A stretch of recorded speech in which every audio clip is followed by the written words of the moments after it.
All viewers are welcome to Emily Media. Today we introduce you the great painter, William Etty. William Etty, the 10th of March 1787 to the 13th of November 1849, was an English artist best known for his history paintings containing nude figures. He was the first significant British painter of nudes and still lifes. Born in York, he left school at the age of 12 to become an apprentice printer in Hull.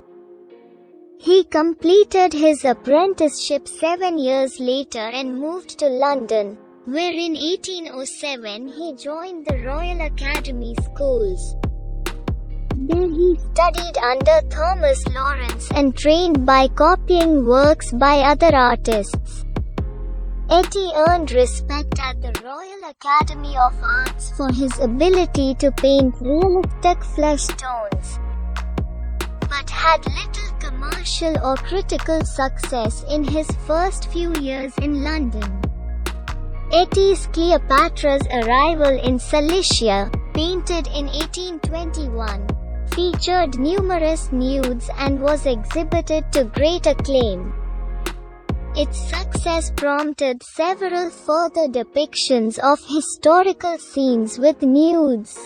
All but one of the works he exhibited at the Royal Academy in the 1820s contained at least one nude figure, and he acquired a reputation for indecency.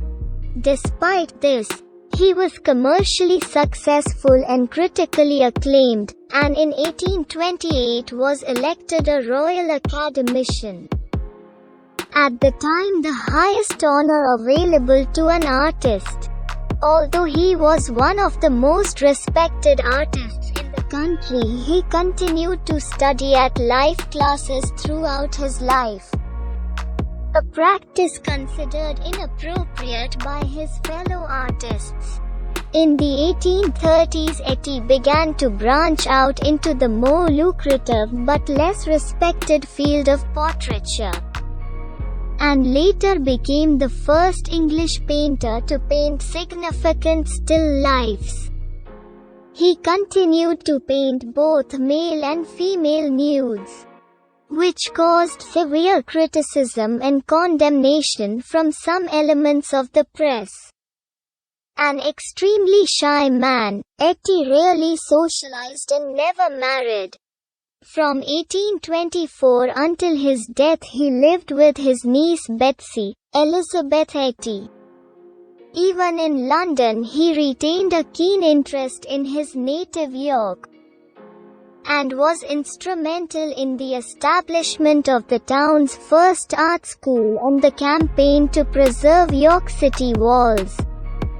While he never formally converted from his Methodist faith, he was deeply attached to the Roman Catholic Church and was one of the few non-Catholics to attend the 1838 opening of Augustus Pugin's Chapel for St. Mary's College, Oscott. At that time England's most important Roman Catholic building. Etty was prolific and commercially successful throughout the 1840s, but the quality of his work deteriorated throughout this period. As his health progressively worsened, he retired to York in 1848. He died in 1849, shortly after a major retrospective exhibition. In the immediate aftermath of his death, his works became highly collectible and sold for large sums. Changing tastes meant his work later fell out of fashion, and imitators soon abandoned his style. By the end of the 19th century, the value of all of his works had fallen below their original prices, and outside his native York he remained little known throughout the 20th century. Etty's inclusion in Tate Britain's landmark Exposed, the Victorian Nude exhibition in 2001-02, The high-profile restoration of his The Sirens and Ulysses in 2010 and a major retrospective of his work at the York Art Gallery in 2011-12 led to renewed interest in his work. Thanks for watching this video. Please subscribe the channel.